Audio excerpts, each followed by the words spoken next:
Hello students, welcome back to my channel. Our today's topic is elasticity of demand. तो इसको हम करेंगे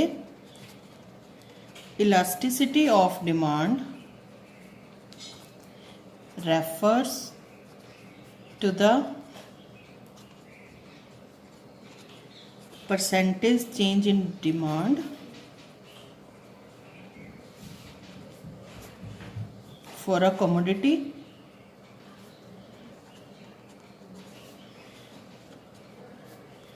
with respect to percentage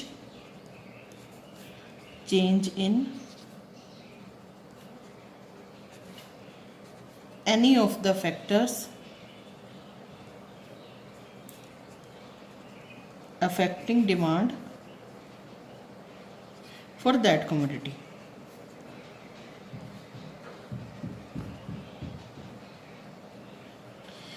it means demand को affect करने वाले जो फैक्टर्स होते हैं, जैसे कंज्यूमर इनकम होगी या प्राइस ऑफ रिलेटेड गुड्स होगी, उनमें अगर कोई चेंज आता है तो उसमें क्वांटिटी डिमांड में कितने परसेंट में किस अनुपात में चेंज आएगा, उसको इलास्टिसिटी ऑफ डिमांड बोलते हैं.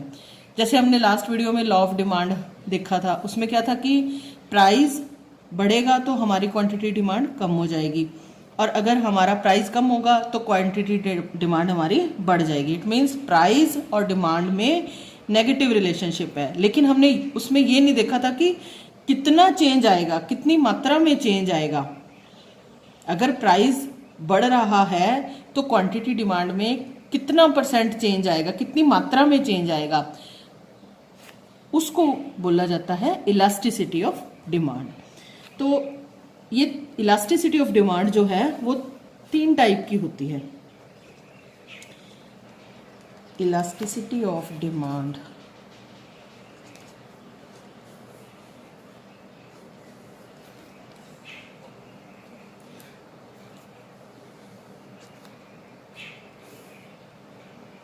थ्री टाइप्स की है, जिसमें फर्स्ट आती है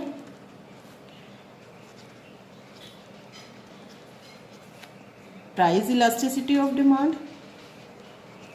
ठीक है. सेकंड टाइप इसका है income elasticity of demand.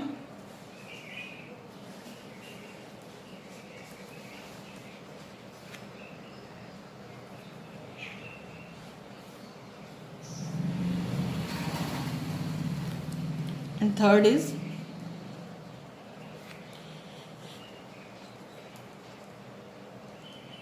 Cross elasticity of demand. Okay.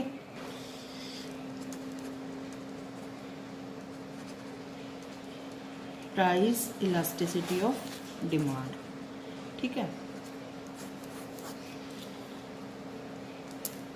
It is the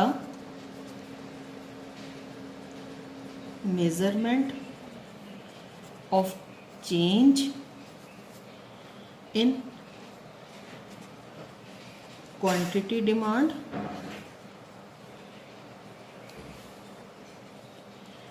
due to change in price of commodity. कई फैक्टर्स अफेक्ट करते हैं, लेकिन उन फैक्टर्स में जब प्राइस जो है वो अफेक्ट करेगी, क्वांटिटी डिमांड को कितना अफेक्ट करेगी, तो वो होती है प्राइस इलास्टिसिटी ऑफ डिमांड. या जैसे it refers to the degree of responsiveness of quantity demand due to change in price. Price में चेंज होने पर क्वांटिटी डिमांड क्या रिस्पॉन्सिवनेस देती है, कितना उसमें चेंज आता है, तो वो होता है प्राइस इलास्टिसिटी ऑफ डिमांड. अब इसमें हमने पहले देखा था elasticity of demand. Elasticity of जो डिमांड था हमारा, उसको निकालने का फॉर्मूला था इलास्टिसिटी ऑफ डिमांड. इसका हमारा फॉर्मूला क्या रहेगा,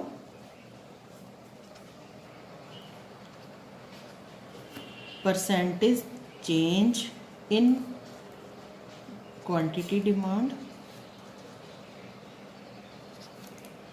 अपॉन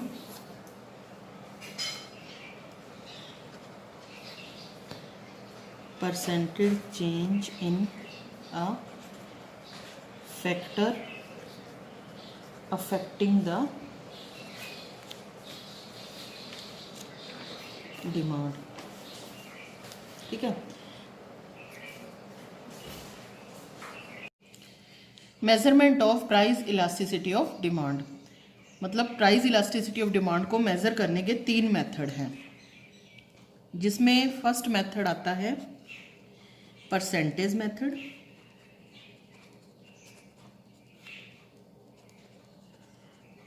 या इसको प्रोपोर्शनेट मेथड भी बोलते हैं,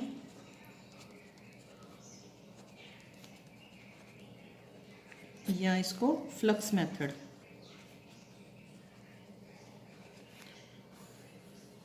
ठीक है।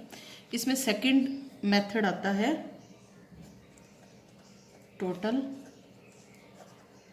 आउटले मेथड या एक्सपेंडिचर मेथड।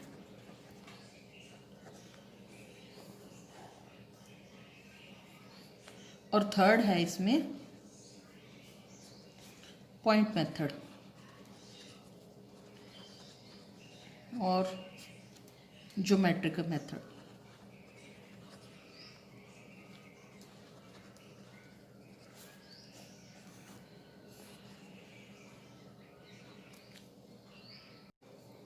अब हम लोग डिस्कस करेंगे percentage method.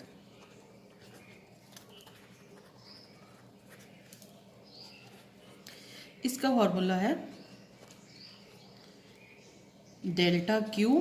Delta Q means change in quantity upon Q, ठीक है, divided by delta P. Delta P change in price upon P price. इसको इस तरह से भी लिख सकते हैं हम तब, delta Q upon Q divided by delta P upon P, या इसको और इजी कर लें, delta Q upon Q into P upon delta P, क्योंकि इसको हमने मल्टीप्लाई किया तो ये उल्टा हो गया। इसके बाद delta Q upon delta P into P upon Q, ये हमारा बनता है फॉर्मूला परसेंटेज मेथड का। इसको हम एग्जाम्पल से समझते हैं। जैसे हमारा प्राइस था किसी कमोडिटी के लिए 10 रुपीज़, तब हम उसकी क्वांटिटी खरीदते थे 50 यूनिट्स खरीदते थे। प्राइस बढ़ गया, 11 हो गया 10 से, और हमारी क्वांटिटी डिमांड हमने कम करके 40 कर दी। ठीक है। अब हम लगाएंगे हमारा formula, elasticity of demand is equal to delta Q, ये जो हमने किया है पहले, delta Q upon delta P into P upon Q, जिसमें हमारा delta Q means change in quantity, कितनी क्वांटिटी में चेंज हुआ है, पहले 50 थी, अब हम 40 ले रहे हैं, इट मीन्स 10 का चेंज है। अब आता है delta P is equal to 11 था, और चेंज इसमें कितना है 1 का, ठीक है। और प्राइस हमारा है 10, और क्वांटिटी हम लोग लेते थे पहले 50। अब इस फार्मूला से हम इसको सॉल्व करेंगे। Elasticity of demand is equal to 10 upon 1 into 10 upon 50। तो कितना आया हमारा इलास्टिसिटी ऑफ डिमांड, आंसर हमारा आया है 2।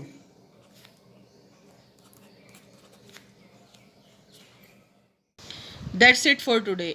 If this video helped you, then please like, share and subscribe my channel. Next part में हम degrees of price elasticity discuss करेंगे.